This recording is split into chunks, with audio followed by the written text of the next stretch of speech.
Ika-5 linggo, unang markahan. Ang ating pag-aaralan ay tungkol sa Ako ay may damdamin. Ang mga tao ay may iba-ibang damdamin. May damdamin na masaya,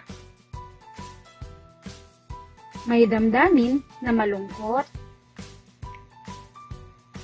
may damdamin na natatakot, at mayroon ding damdamin na nagagalit. Damdamin na masaya.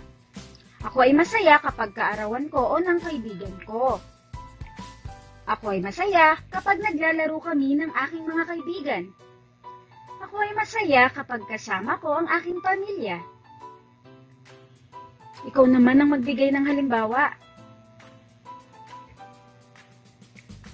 Damdaming malungkot.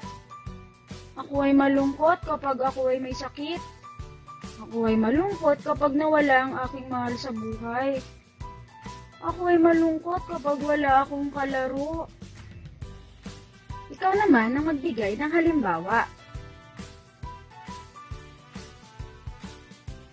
Damdaming natatakot.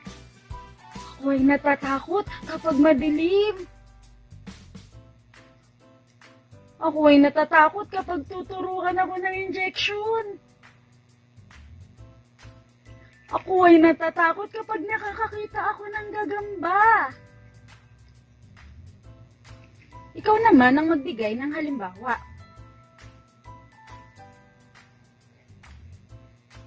Damdaming nagagalit.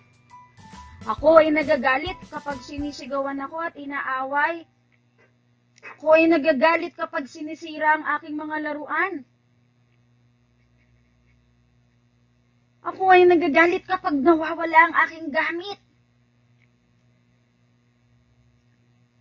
Ikaw naman ang magbigay ng halimbawa.